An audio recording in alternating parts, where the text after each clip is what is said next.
स्वागत है दोस्तों आप सभी का अपने वेब डेवलपमेंट सीरीज़ के डे 5 में। तो लास्ट वीडियो में हमने कवर किया था HTML के फॉर्म्स।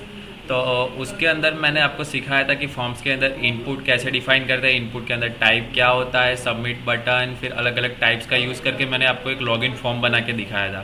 तो आज के वीडियो में हम फॉर्म के अंदर जितने भी मोस्ट ऑफ इनपुट के जितने भी टाइप्स आते हैं, फिर क्या क्या चीज़ें हमें एक रजिस्ट्रेशन फॉर्म बनाने के लिए ज़रूर होती है, सब कुछ हम इस वीडियो में कवर करने वाले हैं। तो बिना किसी देरी के हम चले जाते हैं सीधा अपने VS कोड में। यहाँ पे हम क्रिएट कर लेते हैं अपने एक और फाइल day5.html करके। ओ जे लिख दिया यहाँ पे।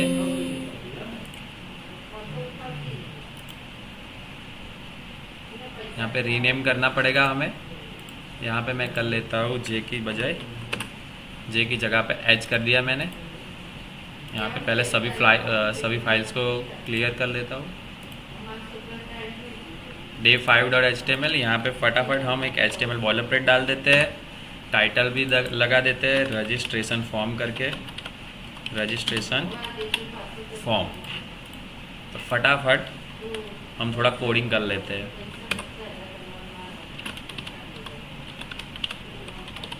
रजिस्ट्रेशन फॉर्म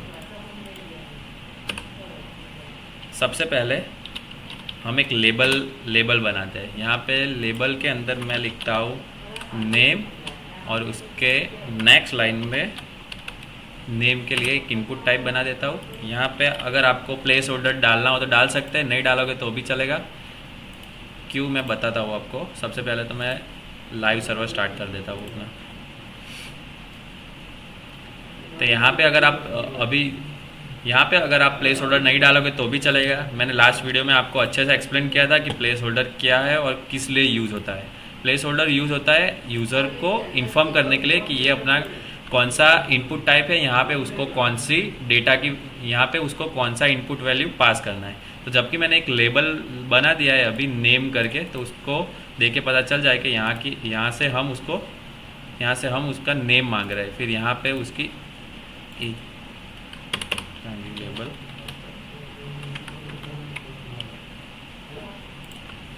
यहाँ पे मैं एक काम करता हूँ, फटाफट से लेबल और इनपुट टाइप जो अपना टैग है उसको कॉपी पेस्ट कर देता हूँ। फिर बाद में मैं उसका टाइप चेंज कर देता हूँ।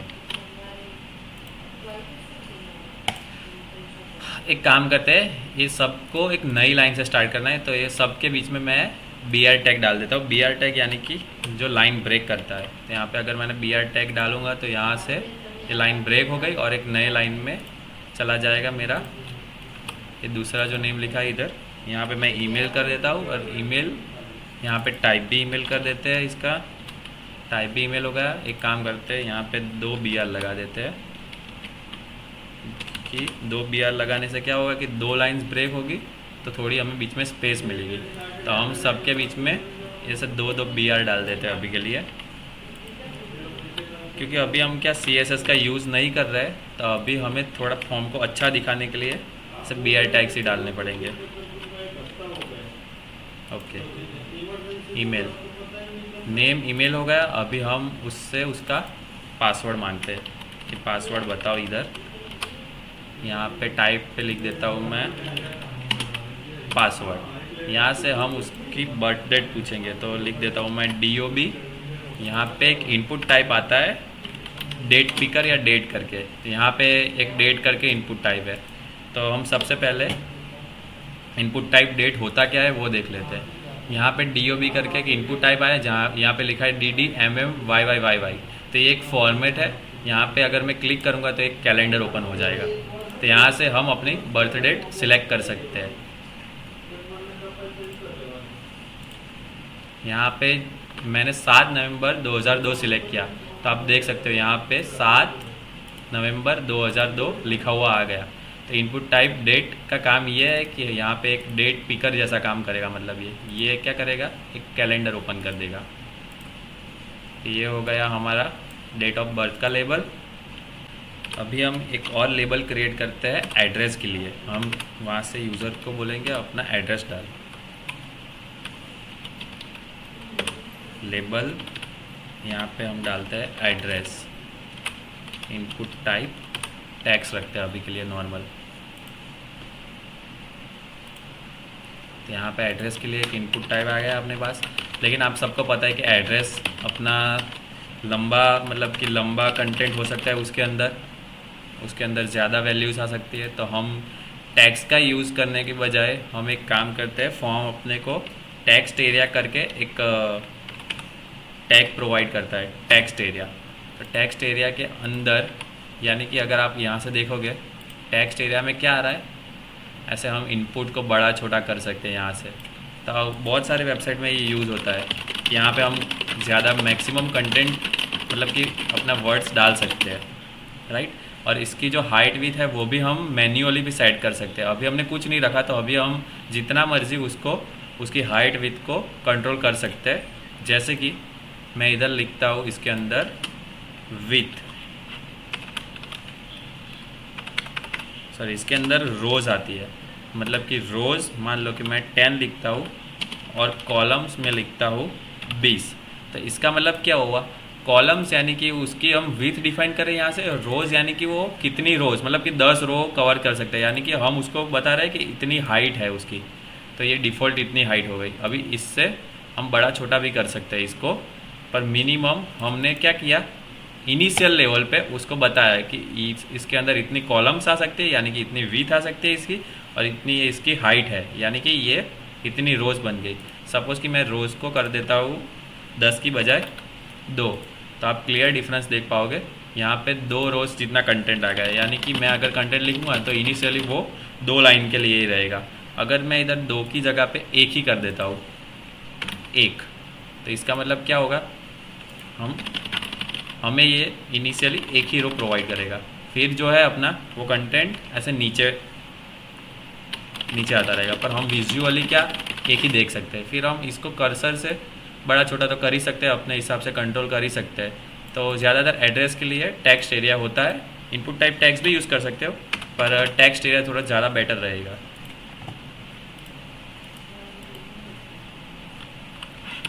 अभी और एक लेबल बनाते हैं हम, लेबल फॉर जेंडर। तो एक जेंडर करके लेबल बना देते हैं, जिसके अंदर हम लिखेंगे मेल, और इसका एक इनपुट टाइप बनाते हैं, इनपुट टाइप जिसका रहने वाला है रेडियो। सेम हम इसको कॉपी करके फीमेल के लिए भी बना देते हैं, इसका भी रेडियो टाइप फीमेल ही रहेगा। ओके, यहाँ पे हम BR टैग लगा देते हैं यहाँ से कॉपी करके, ताकि नेक्स्ट लाइन में आ जाए। यहाँ पे थोड़ी स्पेस दे देते हैं, जबकि आप यहाँ पे देख सकते हो कि जेंडर के बाजू में मेल फीमेल करके आ गया है। यहाँ पे स्पेलिंग मिस्टेक है, स्पेलिंग पहले तो करेक्ट कर लेते हैं, मेल और फीमेल। ओके, तो यहाँ पे मेल और फीमेल सिलेक्ट करने का ऑप्शन आ गया, जबकि आप देख सकते हो कि इसमें एक छोटी सी मिस्टेक है। जेंडर या तो मैं मेल सिलेक्ट कर सकता हूँ या तो फीमेल कर सिलेक्ट कर सकता हूँ, जबकि अभी क्या है, दोनों सिलेक्ट हो रहे हैं। तो इसके लिए हमें क्या करना पड़ेगा, इसके लिए हमें अपने इनपुट टाइप, यानी कि इनपुट जो टाइप यूज़ किया है रेडियो, तो अपने इनपुट को इन्फॉर्म करना पड़ेगा कि ये जो दोनों इनपुट है वो हमारे जेंडर के लिए है। मतलब कि या तो ये सिलेक्ट हो सकता है या तो ये सिलेक्ट हो सकता है, मतलब कि दोनों में से कोई एक ही सिलेक्ट हो सकता है। तो इसके लिए एक एट्रीब्यूट आता है नेम करके, यहाँ पे मैं नेम लिखता हूँ, नेम के अंदर मैं लिख देता हूँ जेंडर। सेम यहाँ पर भी जो फीमेल वाला रेडियो बटन है, यहाँ पर भी मैं नेम के अंदर लिख देता हूँ मैं जेंडर। तो अभी क्या, दोनों इनपुट को पता चल गया है कि ये हम जेंडर के लिए यूज़ कर रहे हैं, क्योंकि नाम सेम है दोनों का। तो अभी या तो हम एक ही सिलेक्ट करते हैं, या तो मेल सिलेक्ट कर सकते हैं या तो फीमेल सिलेक्ट करेंगे। अगर मेल सिलेक्ट करने जाएंगे तो फीमेल अनचेक हो जाएगा, और फीमेल को चेक कर लेंगे तो मेल अनचेक हो जाएगा।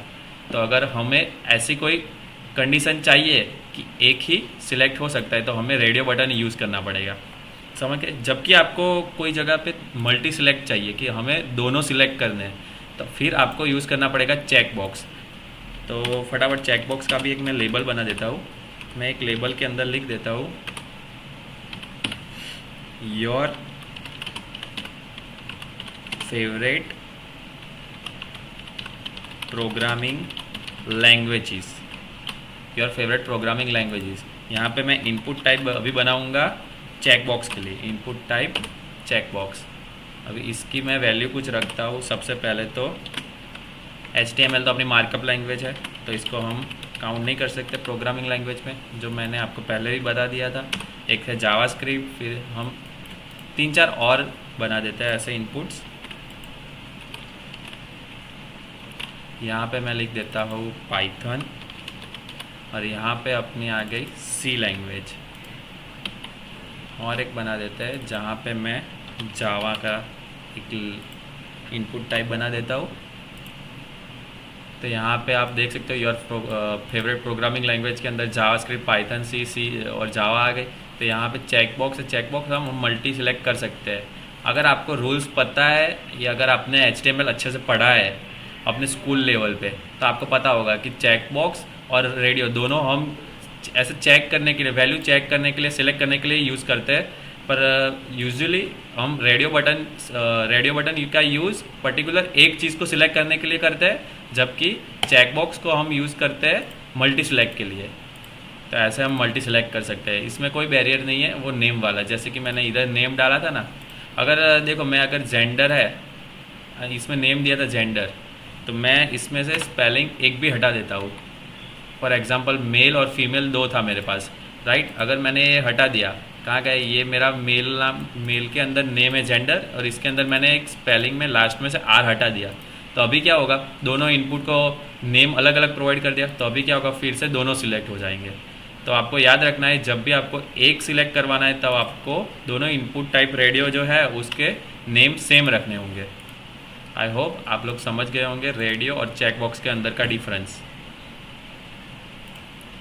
चलो एक और नया एक इनपुट सीखते हैं अभी। सबसे पहले 2 बेयर टैग लगा देते हैं, फिर अभी मैं एक और टैग बता रहा हूँ नया, जिसके अंदर मैं लिख रहा हूँ सिलेक्ट टैग के अंदर मैं बहुत सारे ऑप्शन टैग डाल देता हूँ। सबसे पहले तो ऑप्शन, इसके अंदर मैं डाल देता हूँ इंडिया, फिर इसको एक कॉपी पेस्ट करके मैं लिख देता हूँ अलग अलग कंट्रीज़ के नाम। एक हो गया इंडिया, फिर एक है ऑस्ट्रेलिया, फिर हम डालते हैं इंग्लैंड को, और एक करते हैं साउथ अफ्रीका। तो मैंने 4 अलग अलग ऑप्शन टैग डाल दिए है। अभी आप देख सकते हो ये सिलेक्ट के अंदर ऑप्शन मैंने क्यों डाले हैं। यहाँ पे एक सिलेक्ट करके एक ड्रॉप डाउन क्रिएट हो गया है, यहाँ पे मैं ऑप्शंस दे रहा हूँ। यहाँ पे क्या है, अगर एक काम करते हैं, एक लेबल बना देते हैं ताकि और आसानी रहेगी समझने में। मैं लेबल डाल देता हूँ, लेबल में मैं लिख देता हूँ कि सिलेक्ट योर कंट्री। अगर हमें किसी रजिस्ट्रेशन फॉर्म के अंदर यूज़र से उसकी कंट्री पता लगानी है तो हम ऐसा लगा सकते हैं कि सिलेक्ट योर कंट्री, फिर उसको क्या सिलेक्ट करना पड़ता है। इसके लिए HTML फॉर्म में आता है सिलेक्ट और उसके अंदर ऑप्शंस है वो चाइल्ड है और सिलेक्ट है वो उसका एक पेरेंट है। तो सिलेक्ट के अंदर ही डाल सकते हैं अब ऑप्शंस। अगर मैं क्या करता हूँ, सिलेक्ट के बाहर यूज़ करता हूँ अगर, तो फिर वो वर्क नहीं करेगा, फिर आपको कुछ ऐसा दिखेगा सिलेक्ट योर कंट्री। फिर इधर अगर मैं क्लिक करूँगा तो अंदर के सारे ऑप्शंस गायब हो गए, क्योंकि सिलेक्ट के अंदर फ़िलहाल कुछ नहीं, सिलेक्ट के अंदर कुछ नहीं, एकदम ब्लैंक सी चीज़ें हैं। तो सिलेक्ट के अंदर नहीं होगा, तो ये सारी चीज़ें बाहर आ गई। तो इसीलिए हमें ऑप्शंस टैग को सिलेक्ट के अंदर रखना पड़ता है, यानी कि सिलेक्ट ओपनिंग और क्लोजिंग के बीच में एग्जैक्टली। तो अगर मैं इधर रिफ्रेश कर देता हूँ एक बार सबसे पहले, तो यहाँ पे सबसे पहले इंडिया दिख रहा है आपको। क्यों? क्योंकि हमारा पहला टैग है, हमारा पहला ऑप्शन है इंडिया का। तो ये डिफ़ॉल्ट यहाँ पे वही शो करेगा जो हम पहले ऑप्शन की वैल्यू रखेंगे। सपोज़ मैं यहाँ पे इंडिया हटा के मेरा नाम लिख देता हूँ नील, तो आपको इधर नील दिखेगा। तो इसके लिए अगर आपको कुछ डिफ़ॉल्ट वैल्यू चाहिए तो आप सिलेक्ट के अंदर ऐसे भी लिख सकते हो, नेम में लिख सकते हो, शायद नेम में होता होगा।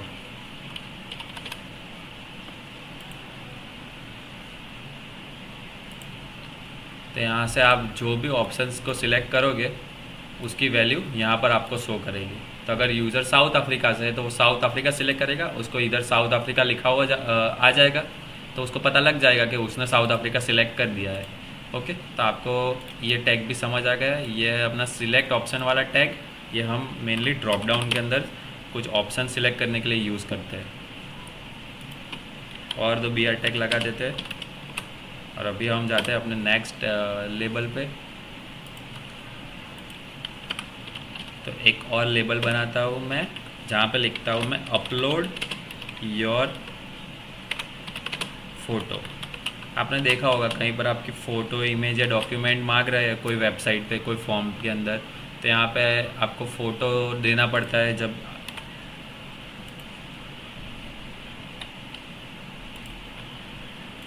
इसके नीचे मैं एक इनपुट टाइप बनाऊंगा, इनपुट टाइप जिसका नाम है फाइल।